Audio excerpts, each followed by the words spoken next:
good afternoon or good morning, depending on where you are joining from. My name is Patrik Pavlacic and I'm Head of Research at BONARD.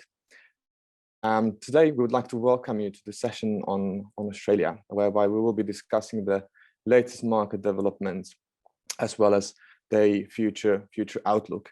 We will start with a 15-minute market briefing delivered by my colleague Svetlana, and then we will enter into a panel discussion with our three dear panelists. Now, for those of you who are not familiar with BONARD, we are a market intelligence and strategic development company. We're based in Vienna. We have two other offices in Europe and one office in China, in Tianjin. We have now 56 people, and today we've delivered more than 520 research projects in more than 60 countries around the globe. This would be mostly annual market reports, also country-specific reports, feasibility studies, as well as market expansion strategies and consultancy projects. We work with governments, we work with individual providers and investors, but also with sector associations. This webinar is part of a broader series delivered by BONARD.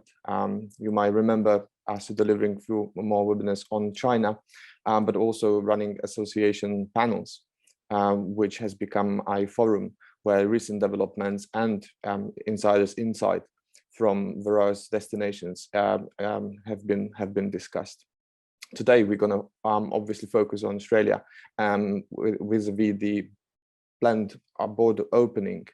And I would like to know that the research that is going to be presented today features a combination of BONARD's in-house data, plus our in-field work and interviews with local stakeholders.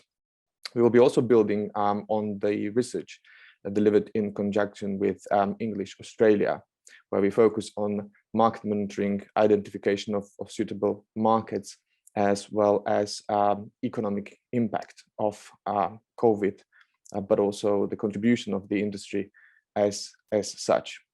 Now, without further ado, I would like to invite my colleague Svetlana. She's going to guide us through the latest market insight and build a foundation for our upcoming panel discussion. So Svetlana, take it away. Thank you, Patrik, for the introduction. Good morning and perhaps good morning or good afternoon to everyone who's watching. Just to go and jump into immediately for the market overview. So what I have here is starting with the global English language travel market as a pre-COVID snapshot in 2019. So from 2011 to 2020. So in 2019, there were 1.4 million students traveling abroad to study English language. So cumulatively here, these students delivered more than 9.9 million student weeks. And with border closures and mobility halted in 2020, the sector witnessed a drop by 70%, down to little over 400,000 students traveling. So in terms of student weeks, it faced a 56% drop. This means a lot less students traveled, but once they traveled, they tend to stay longer in destination. So comparing Australia's performance in the global market, prior to COVID, its performance has fared really well. In fact, it was second in performance in the global market and has increased its market share in 2019. Of course, with COVID hitting the market, Australia saw a decrease in 2020 of 47%, both on its student numbers and student weeks. With that, looking more closely on the impact of COVID-19, specifically on economic implications. So a study that we prepared for English Australia, which quantified the pandemic's direct and future impacts on the international education industry. So this study covers all Eloqua students, regardless of their visa type, and provided a more broader economic impact calculation that included students for whom Eloqua is a gateway to continued academic studies in Australia. So according to data from the Department of Education, Skills and Employment, 47% of Eloqua students enrolled on student visa progress to another international education sector in Australia. So we can see here that in terms of loss in direct contribution, the Eloqua sector lost a total of $1.2 million Australian dollars in 2020. With this study, it elaborates further on how losses in the Eloqua sector not only impact the sector itself, but go on to cause considerable losses across other international education sectors. So at a national level, the additional losses amounted to 1.5 billion Australian dollars, which is a higher amount of the direct contribution. With this insight, so it's a very critical insight since it shows that the immediate losses the Eloqua sector is currently experiencing will extend into other areas of Australia's international education industry. So all in all, the total economic loss as a result of the pandemic in 2020 amounted to 2.7 billion Australian dollars. Now moving into 2021, what we have here is the year-to-date December data of the Department of Education, Skills and Employment on student enrollments and commencements across all sectors. So noting here that the numbers are represented by student visa holders only. And when we focus on commencements, so focusing on commencements, schools, Eloqua colleges, and non-award still faces a considerable amount of decreases of over 50% comparing it to 2020, while vocational and education training experienced a 16% decrease comparing it to 2020. And on the other hand, higher education experienced a 2% increase year-over-year change from 2020, albeit small. Given the current market situation, so what is the projected market recovery of the Eloqua sector?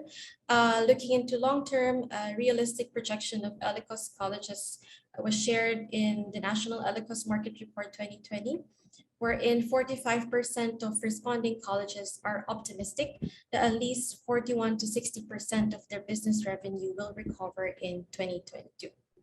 While it was predicted by colleges that an increase in recovery will happen in 2023, with 38% predicting that 81 to 100% recovery will happen in that year.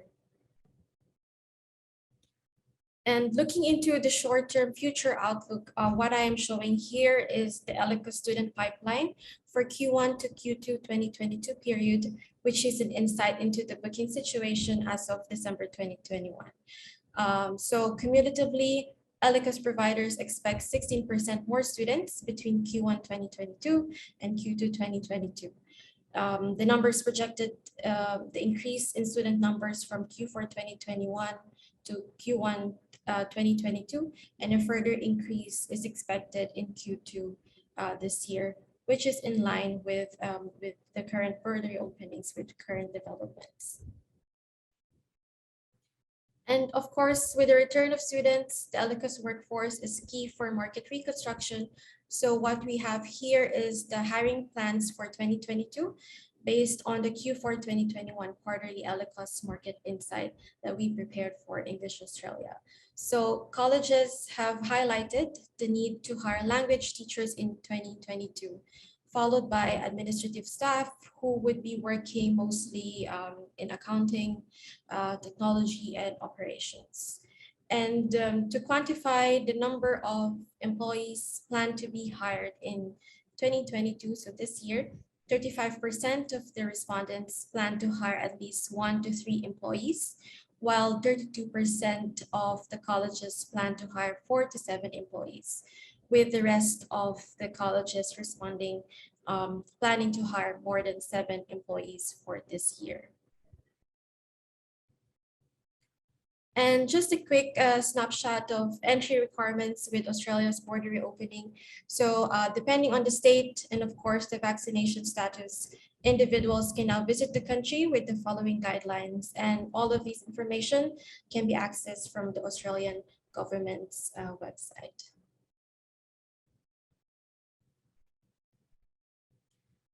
So considering the impact of the pandemic and the future outlook of the sector, the following are factors and considerations for market reconstruction that our team highlighted. So globally, what we have seen is that recovery is going to be gradual and not a sudden return to full mobility. So engagement and marketing is vital for market reconstruction. So here, firstly, balance is key when it comes to volume and diversification.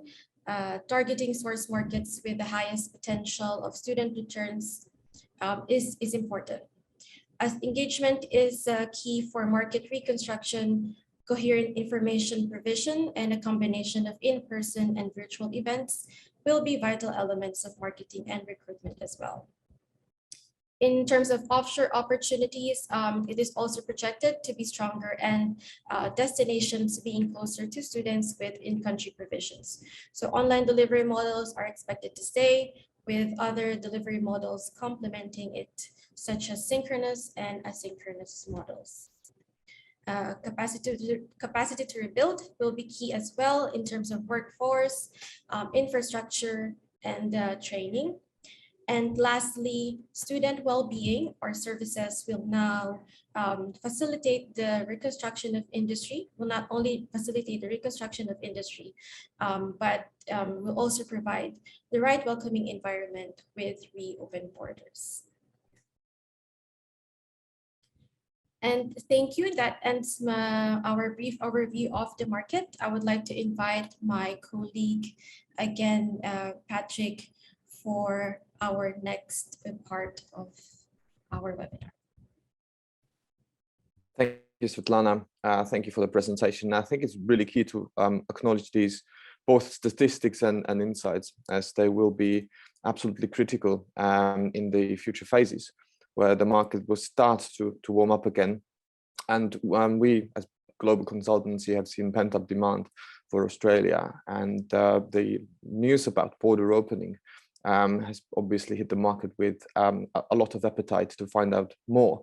That's why along those lines that you've mentioned about the coherent messaging and finding the solutions how to reach students and parents and local partners with the greatest ROI, but also the shortest lead time possible to really start building these student pipelines are going to be so important.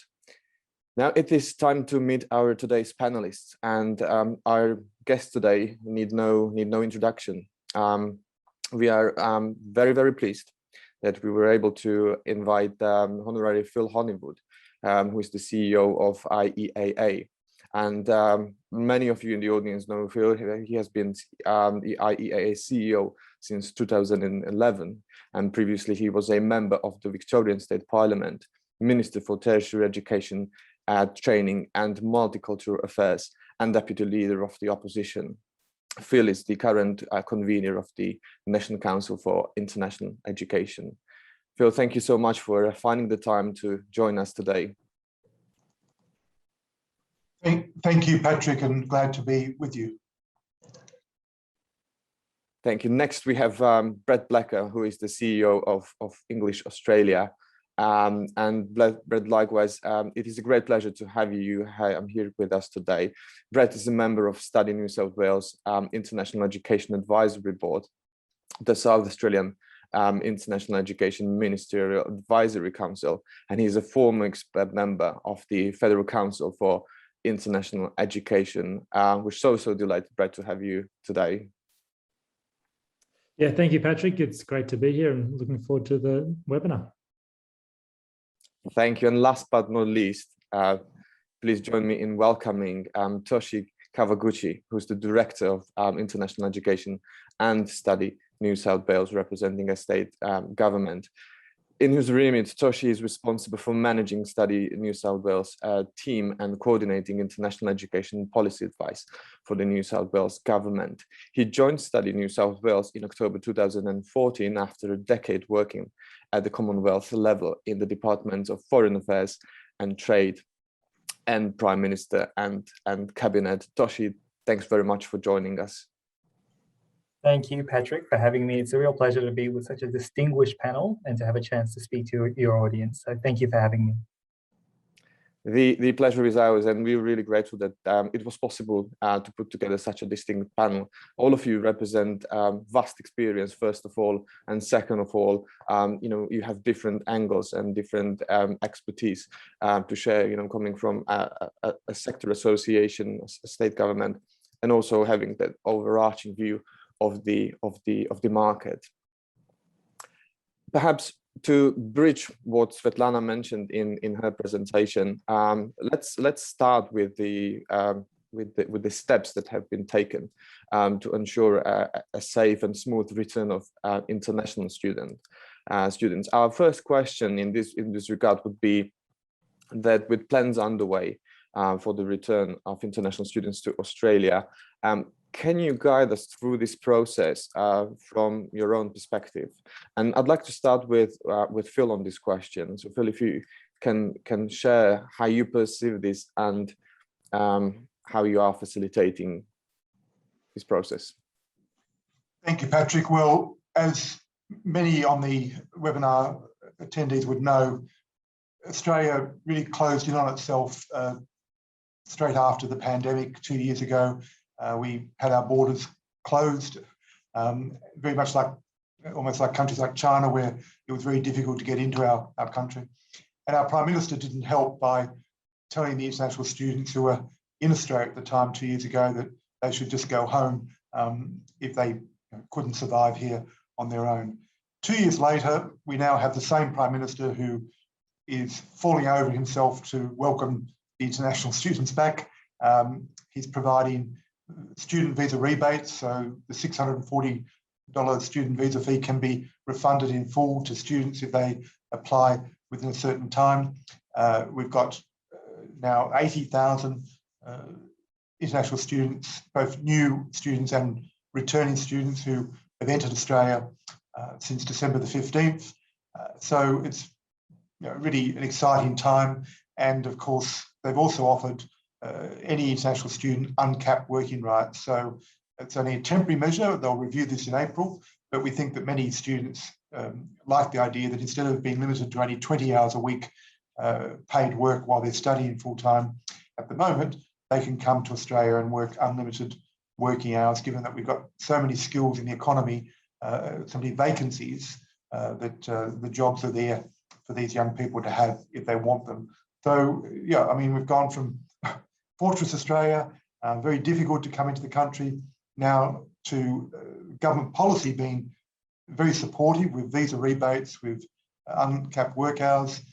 The challenge, though, Patrik, is really getting the commercial flights to come into the country. And I was speaking to the CEO of Qantas, Alan Joyce, last night, and he was saying how difficult it's been for Qantas as the Australian airline just to schedule enough planes into Australia from our key student source countries. And of course, we know that our number one market, China, in Australia, China's normally 35% of our higher education market.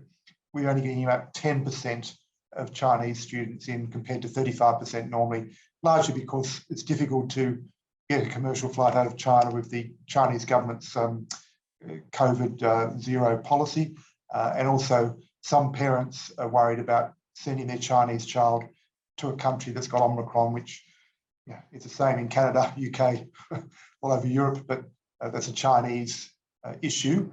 Whereas our Indian students, our Nepalese students, our second and biggest and third biggest markets, India and Nepal, they're now jumping on planes and coming to Australia.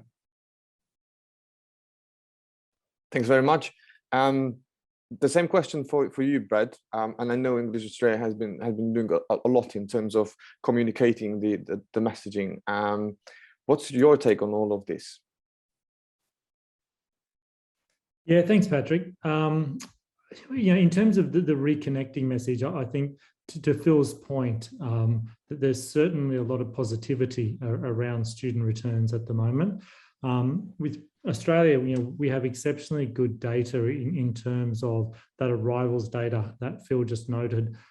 Much of that is currently returning students, higher ed students, which were already on visas to arrive in Australia. And the good thing is, obviously, if they can arrive back before the 19th of this month, then all of those wonderful visa benefits that Phil outlined are accessible, we're conscious that that's a pretty short window, and I guess in many ways we'd love to see that extended on further if there's opportunity to do so. I guess if you take it from a data-driven approach at the moment, the latest visa data, it's positive, but still a little bit concerning. We're seeing some good things happen. We're certainly seeing applications and inquiries up, particularly for us at the moment within independent Eloqua. It's probably the strongest area of growth in terms of the inquiries, applications and visas granted. Looking sort of at the December year-to-date figure, where we were at the December year-to-date, there was growth on 2020, and I think if you look at the positive, Australia's opened, and it only opened formally in December, and we'd seen, I think, 34, nearly 35% growth in visas granted in December 21 versus December 2020. So that's a really good milestone to see that level of growth. However, if you take that back to the year prior, where the growth had really declined, I think it was some 70% down, it still represents from 2019 20 to 25% market down, but not a bad recovery, particularly given the short period. Mixed between sectors, we are seeing some really high rebounds in offshore grant rates offshore for higher ed. VET, in fact, it was amazingly only about 10% below its 10-year average at the end of last year. Whereas Eloqua, whilst it saw big growth from year prior, it's still around 80% down on the year 2019. So I guess we're kind of really positive in terms of market cultivation at the moment. Lots of activity by education providers working with their education agents, getting that message of reopening back into the market. However, I guess we're sort of in that little bit of a lag to where we're seeing students actually arrive. What is interesting in that regard will be the I guess pipeline students, where many of our English language students who have studied in the last year have been online and offshore.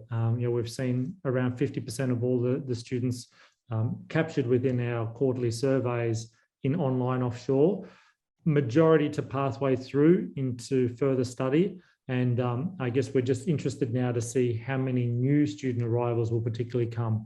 But lots of effort and lots of work, and great, as of today, to see the WA border reopen. So formally, all states across Australia can now welcome international students back onto shore. So good news in that regard.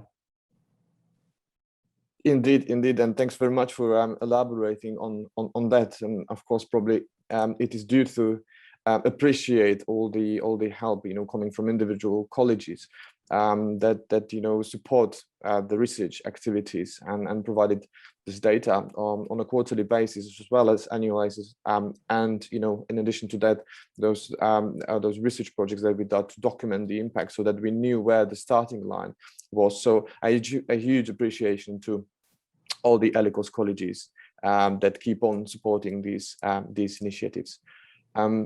Toshi, now over to you. I'd pose the same question, but I'd probably add a little bit of how you also see a kind of synchronization going on, how you as a state government also maybe collaborate with sector associations, individual providers, suppliers, but basically what is your take on this border opening? Absolutely. No, look, thank you, Patrik. And I think, as Phil has mentioned, it's lovely to see Fortress Australia coming down, to see those green shoots of recovery that Brett has talked about in the Eloqua sector, which has been so particularly badly struck down during this pandemic. I think for me, on a personal level, it's incredibly uplifting as well to see those students start returning. I was actually at Sydney Airport when the first plane of international students arrived back in Sydney with more than 266 students from 19 different countries. And there was a real sense of excitement and joy and buzz when that happened back in early December. And of course, it's just been a series of good news announcements since then. The borders formally opening to students, vaccinated students in mid-December. Of course, the announcements around reducing quarantine for unvaccinated travellers within New South Wales, and now, of course, the borders opening more broadly to other visitors as well. And I think it's been a long time coming, but certainly from where we stand, we're incredibly delighted to see that progress. We've been very fortunate, I think, as well, through the work that we do, as you say, Patrik, with our other stakeholders. So the state governments operate within the federal context, and we have a very good working relationship with our Australian government departments. And through the work that we've done with them, and as well across a range of other agencies across the state, we have been able to, as I say, start returning students while the borders were still closed, and now build on that great success and have more students come back. And I think it's because of that as well that New South Wales is actually leading the country at the moment in returning international students. That I'm happy to share a few stats on this during this presentation, but at a high level, what we're seeing is we've had more than 23,000 students come back between mid-December and the 21st of Feb, and that's a really encouraging sign. Clearly a long way to go, and Phil touched on some of the bigger picture issues that we note that there are still some bottlenecks or challenges in some markets in particular, but these are things that we're looking to address. And certainly from a state government perspective, we are heavily invested now in running programs that support that return of international students. It's been important to take care of students during the pandemic while they've been with us, but now that they're coming back in numbers, we're doubling down on that investment and really making sure that our student support is of the highest caliber. So I think for me, as I say, really excited to be working across the sector and with government and fitting in to the various frameworks, and it's together that we can really move the dial on that student experience, and ultimately that's what Studying New South Wales is about. Thank you, Toshi. I think this is terrific news for the industry, and noting, the cross-sector collaboration. I think something that Australia has been very much acknowledged with, across the international education industry, but also the news about the investment that you're actually planning to ramp up the effort to support the return of international students. So gents, thanks very much for this kind of macro overview and then the context. And before we move to the second question and we start discussing a little bit more of tangible initiatives that each of you are spearheading, let's make it a little bit more engaging for the audience as well. And I know that our colleagues have a quick question, a quick poll to ask our today's audience. And we would like to share insight in terms of which of the below do you consider potentially the biggest barrier to market recovery in Australia. Our dear panelists already pointed to a number of factors, and we're going to give it a few more seconds to give everyone a chance to answer the question, and we're going to do a quick assessment of the top answers.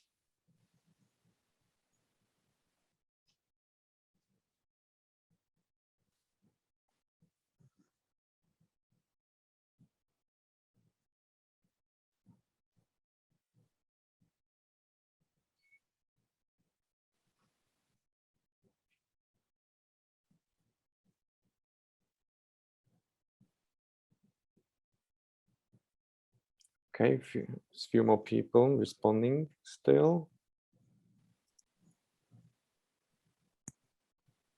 And we'll be closing it in 5 seconds.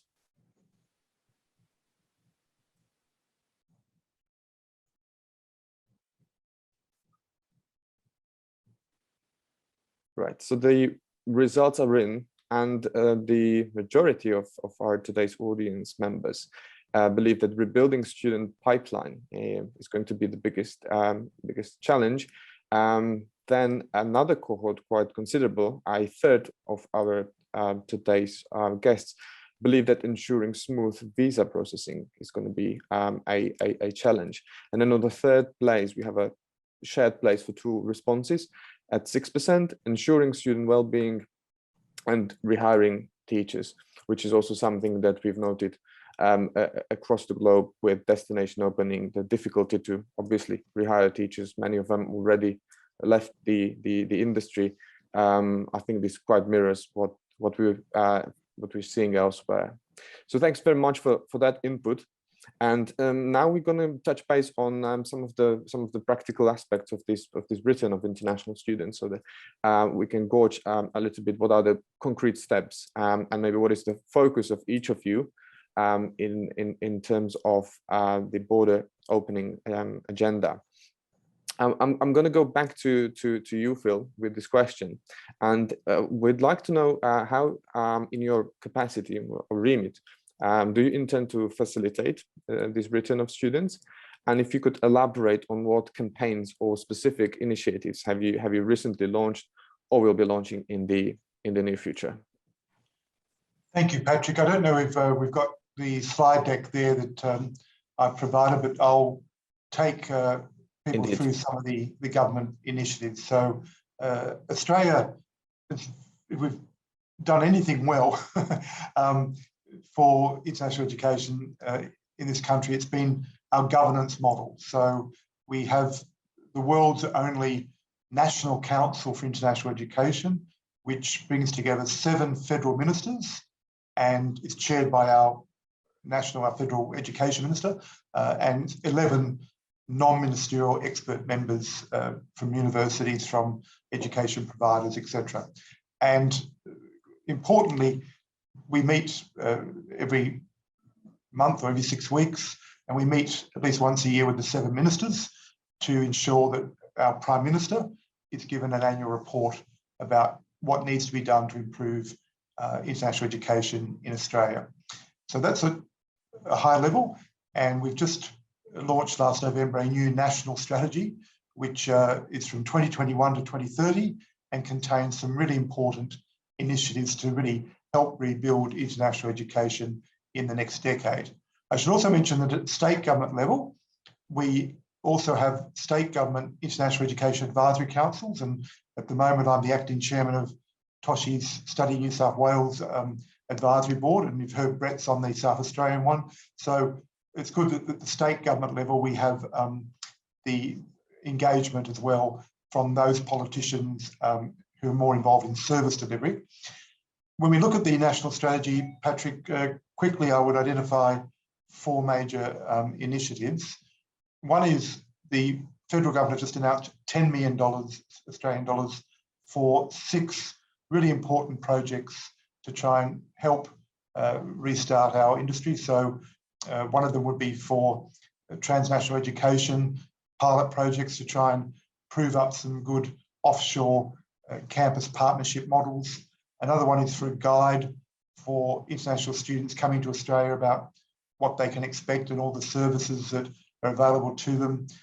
There's another one that's all about ensuring that the online and offshore learning, if that's going to be here to stay when we thought it was going to be temporary during the pandemic, how that can be world best practice going forward.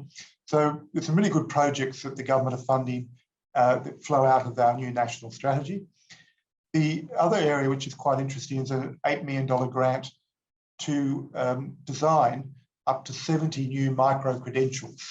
And those micro-credentials are about allowing international students, particularly those offshore, who are thinking of coming to Australia to do other studies, to have a taste of an Australian education experience in an area that they're interested in.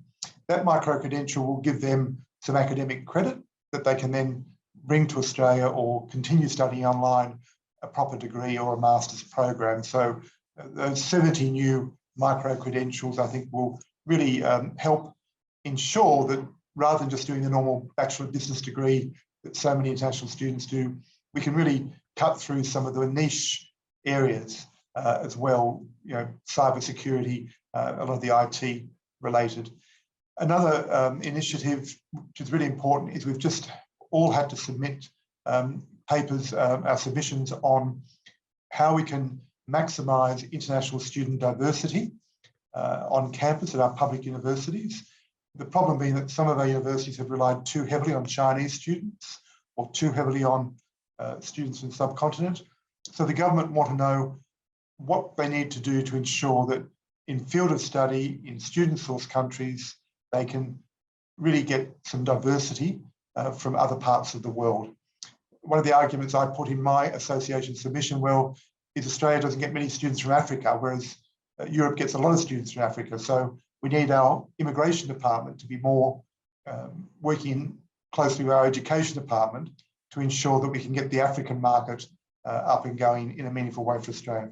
And the final thing I'll mention is, apart from the student diversity policy initiative, is we're reviewing our world-class, world best practice education services for overseas student active parliament.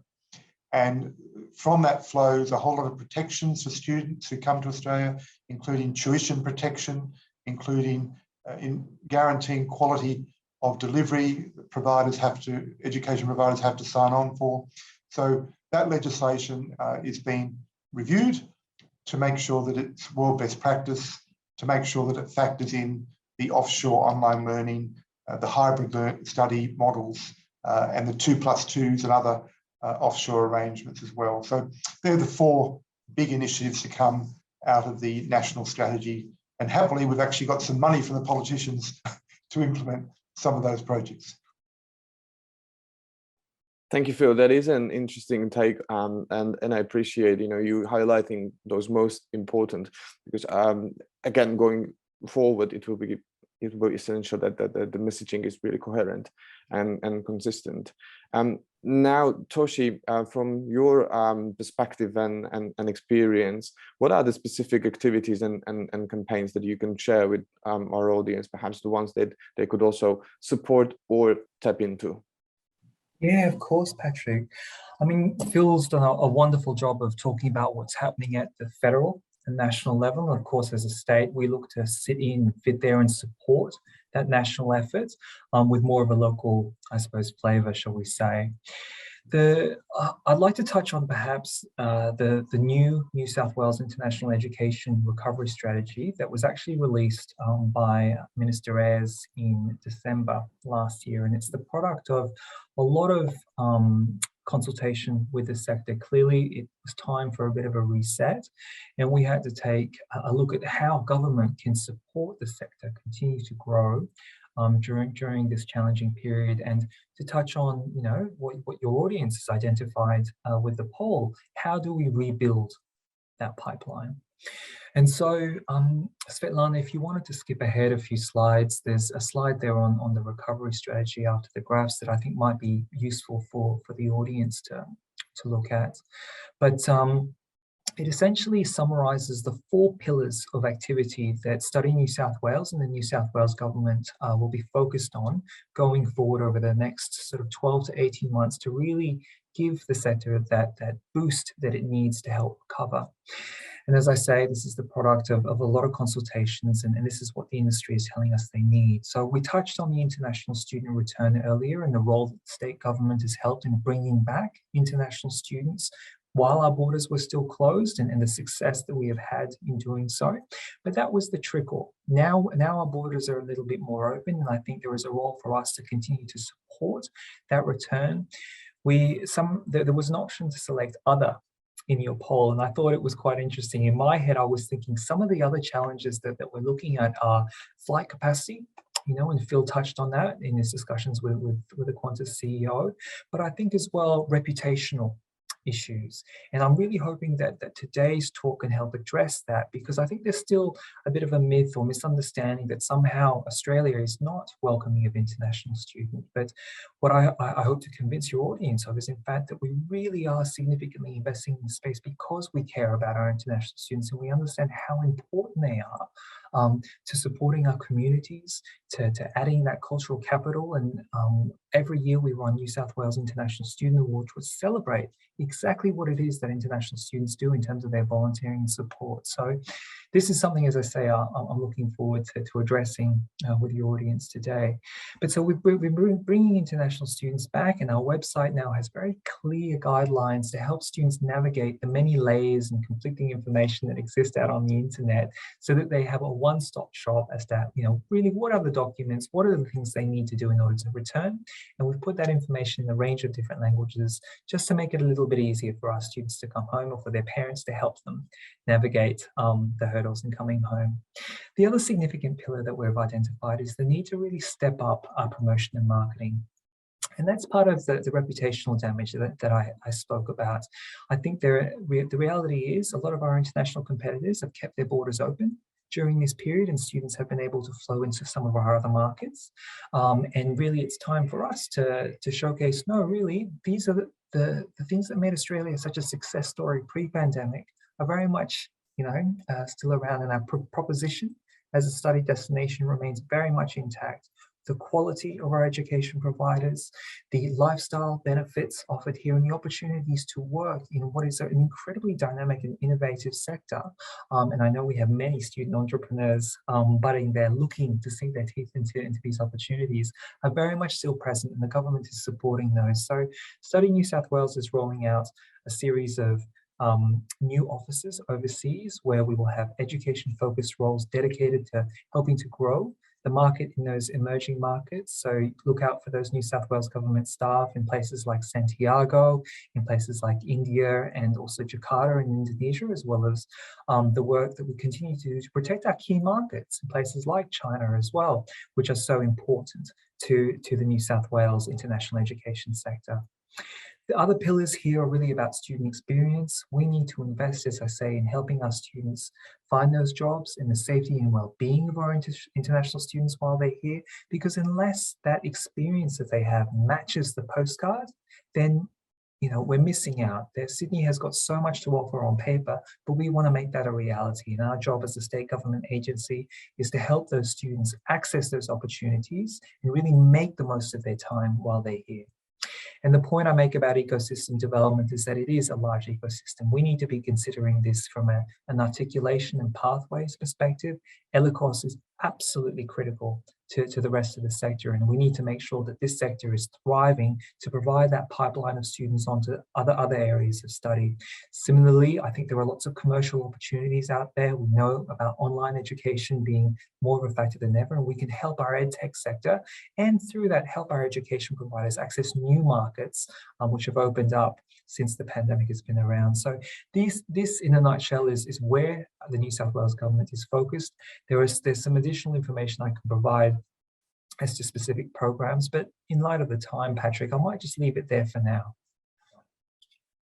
Thank you, Toshi. We certainly appreciate. I think you've touched base on so many important points, and probably two that come to my mind as absolute highlights are the local support, the on-the-ground support that you're going to provide. We know how critical that is, especially if you're looking to establish in emerging markets. The kind of support is really, really critical. And the spotlight that you put on, students, not just the well-being, but also the ability to look for information, to create that kind of one-stop shop. This is something that we've seen also other destinations, doing in the past, and the positive result that this has brought to them. Now, Brett, I'd like to pose the same question, and we've been working so closely on a number of these initiatives research-wise, but you on behalf of English Australia has also put in motion a number of activities that aim or target the sector recovery. Could you guide us a little bit through those? Yeah, thanks, Patrik. So I guess, the first thing, obviously, with our sector and the border closure, we suffered significantly just because of the short-term nature of the courses. And I think, public knowledge now, the sector dropped 50% in the first year and the following 60% in student visas alone, as at the year end of 2021. During that time, and with the limitations of being able to teach face-to-face, really, I guess there was a lot of initial work done around supporting colleges migrating into being able to deliver programs online. But I think most successfully was the advocacy for the Innovation Fund 2021, and credit to the federal government for their support. With that program alone, and something we called for was the assistance, and which was granted, in that regard, to provide courses online and offshore. And that facilitated an initial $9 million allocated out of Commonwealth funding for grants up to $150,000 for private Eloqua and private higher ed to undertake that work.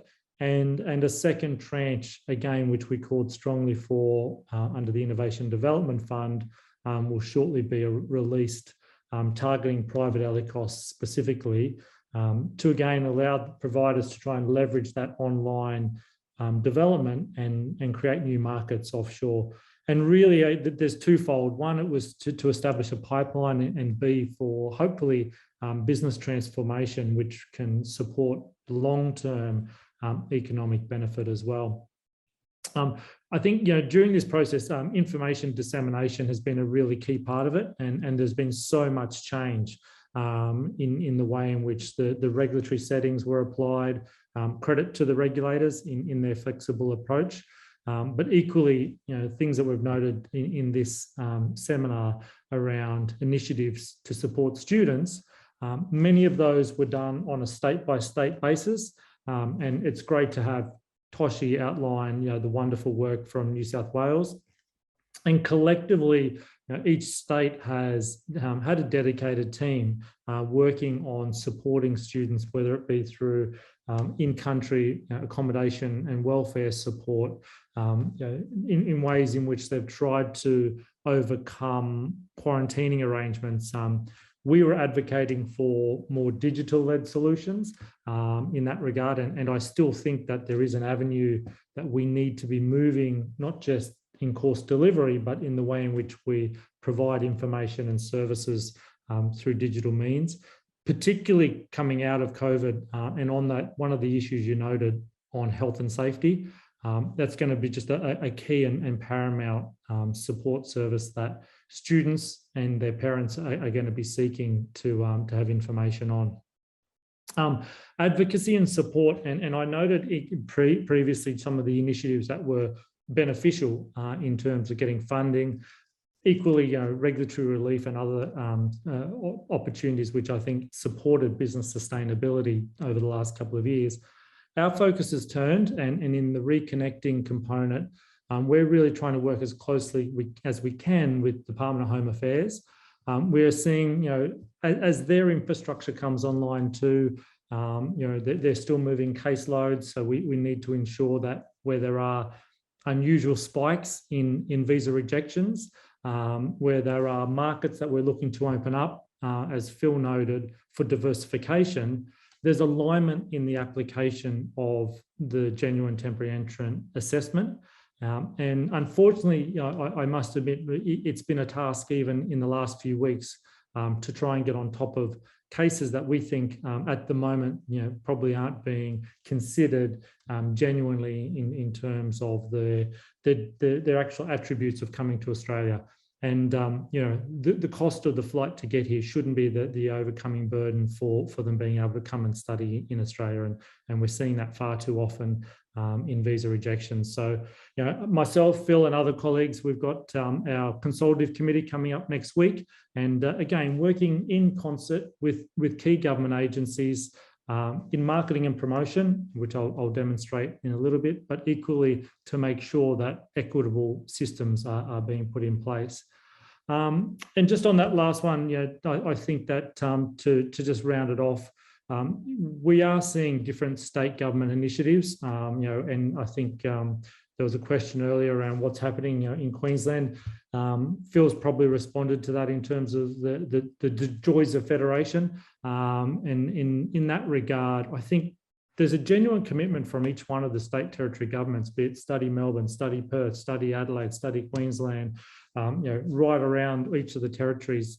There is work being happened to welcome back students, specific welcome packs, in some cases grants for quarantine, in many cases, the arrivals and welcome support. And so making sure that everyone's aware of that is key and critical. We're trying to, where possible, partner with Austrade, and the Austrade have their remit to really try and support studying in Australia, acknowledging that they have put some investment into resources. Phil noted some of the great work from Desi. There's been website improvements across the Study Australia site itself. And I think it's worth acknowledging sort of that new course search function and tool, which you can equally put on online and other programs. So working with Austrade on those type of initiatives. Maybe just moving forward, if I just note a couple other quick ones. Again, resources that are now available for education providers and education agents to disseminate stories of our alumni, those My Story pictures, job and career tracker, that link to employability. So we've got an agreement, a collaboration agreement with Austrade to try and really leverage and support the work that they're doing as well. And again, I think it's really useful for the broader network to know that some of these resources are available for them to access and use too. I think there's another question coming up later around working with education agents. So I might stop there and bring in that later on if there's time. Yes, indeed, we would like to wrap the session on that kind of more practical note to give each of you an opportunity to maybe share how agents as key partners are able to engage in these activities. Before that, we have a second poll, a really quick one. We've touched base on the student pipelines, and actually this could really be very much in line with the biggest concern, which is achieving certain volume after borders open.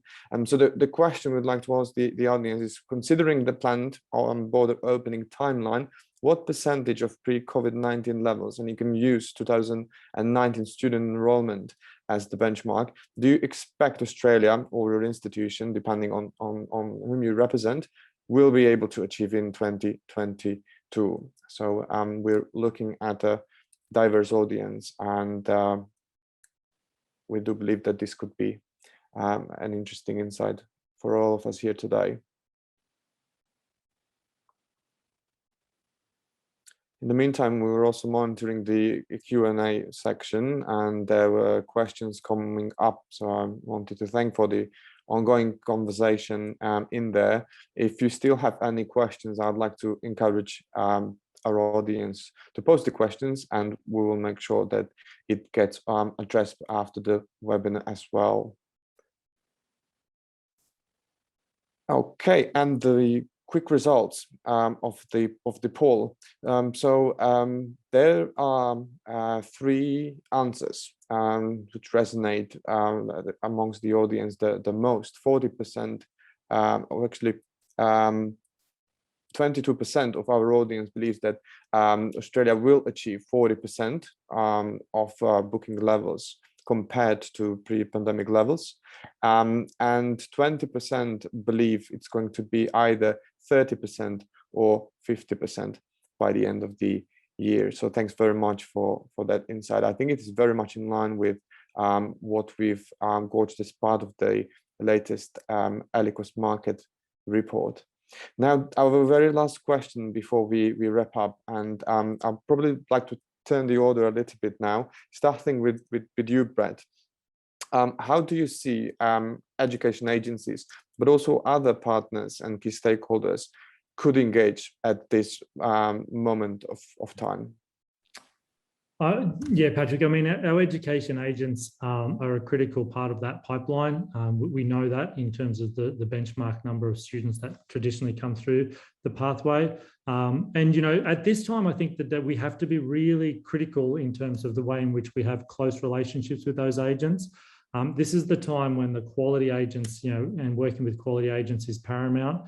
We're making sure there's not creeps in commission and other ways in which it could affect the long-term viability of the sector. And that's a two-way street, making sure that payments from providers equally support agents in terms of their service delivery. So I think there has to be really close one-to-one relationships that are respectful and mutually beneficial.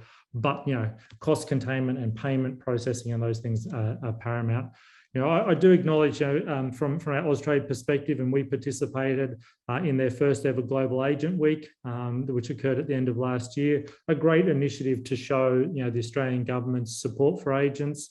Coming up, we have the ICEF ANZA event in Adelaide. Again, another tremendous opportunity to work with agents and showcase what Australia has to offer. And that's in addition to other events that ICEF would run, and Study Travel Magazine, for example, FPP, that do some really great work in providing opportunities for providers to get their brand through those networks. So these are a couple that we're particularly focused on. And I think just in terms of the wrapping up, we at the moment we're supporting activities, particularly both with Study New South Wales and work that Austrade is undertaking in Dubai Expo, and we're one of the providers, has a virtual booth at Dubai Expo 2020, again to try and support that broad promotion that Australia is reopened and has reopened, and is really welcoming of students to arrive back to our shores. Just a very quick snapshot of some of those things. I'll hand over to colleagues now as well, Patrik. Thank you, Brett. I know that Toshi has an upcoming commitment, so probably if you can follow up on that. Of course, Patrik. And look, I think I also had a couple of slides. And Svetlana, if you wanted to jump on the slide with COVID support, I think what I want to tell and share with your audience, Patrik, is as I say, we do care and we are investing in supporting our international students. And so this slide captures some of the, the big investments the government has made over the first 18 months of the pandemic, but we'll obviously double down on that. It includes, having provided more than 6,500 students with free accommodation, handed out 55,000 free food hampers. We've started a new intake support service where students are actually handheld from the time they contact us to other government and non-government support areas. So there is just so much that we're doing in this space. And I think the call to action I have for our agents on the line is help us get the word out there. Everything that we do is free for international students and is designed to improve their safety, their well-being, and their overall experience in New South Wales. And that's, we want to have as many followers, have as many students sign up to these programs as possible. So Svetlana, if you don't mind jumping to the slide about stay connected with us, there are a lot, we're active on digital media, social media, right across, from Facebook, WeChat, you name it, we're on there. And we've got this great website at study.sydney. So please, please, please, if I can invite our agent colleagues and our education providers on the line to sign up to these channels, to encourage your students to sign up to those channels, you will be drip fed a series of initiatives and programs and support and advice as to how to help these students. And I hope that will make your life easier as well, but also improve the experience of our international students. So that's the one thing I would really love to do. We're investing so much in this space. We want the world to know about it and we want our students to take advantage of it. So Patrik, I might just leave it at that. I think it's brilliant. I think it really gives our audience today a clear perception of what is going on and how they can engage with you and your organization. Thank you for the input.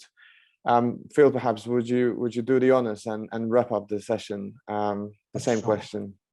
Look, Patrik, just as Toshi's mentioned, we now have every state government supporting welcome desks at the airports, the major airports. So any international student who is either coming back to recommence their study or a new student, when they arrive at a major airport in Australia, they'll be welcomed by volunteers who can give them fellow similar student who had similar experiences, who will give them a wonderful welcome pack, but also answer any questions. Sydney Airport, Melbourne Airport, even Perth Airport now. So that's really important. In addition to that, I think one of the good things to come out of COVID has been my association's done a survey of domestic students in Australia, and their attitudes to their fellow international student peers. And that survey from 4,500 students has shown that our own Australian domestic students are now much more understanding of the challenges, of the difficulties that international students had surviving in another culture. And so I think that's been a really good learning experience for our Australian students to have watched and to have helped the international students in their classes, both online and in face-to-face, to understand the problems that they've had. So that's been a good thing to come out as well. And in all of that, I think because of all the debate in Australia about why can't international students, why couldn't they come back, the wider Australian community now understands the importance of international students far more than they ever did before. So there's been some good things to come out of the pandemic. And we're also looking forward to sending a lot of our young Australian students overseas to study abroad, because we've got the federal government a new Colombo plan that sends about 14,000 young Australian undergraduates now each year to Indo-Pacific universities. So we want more of that two-way exchange, that two-way traffic, rather than just Australia only taking students. We want our own students to really improve their intercultural competency, Patrik, by having a learning abroad experience as well. So hopefully that will keep making Australia an open, pluralistic society. And of course, we know where some countries that are not pluralistic, and we extend our heartfelt sympathy and support to the people of Ukraine at the moment in that regard. Thank you, Phil. I think we all appreciate that. And I would like to take a moment to really appreciate your time and your inputs. I think it was really beneficial to have a glance through everything happening, and provide this tangible insight into how stakeholders can tap into these opportunities. And I think it was a great study, a case study of moving from managing the impact of the pandemic to proactive building of student pipelines and ensuring this return of international students, which we know it's been long awaited by international communities. I'm afraid this is all the time we've got for today, but I would like to thank you all again for joining this session. The recording and the presentation will be made available to everybody attending the session. And so please join me in thanking our dear panelists for finding the time to join us today. And we would like to extend our gratitude to all of you joining us online. Thank you very much for attending.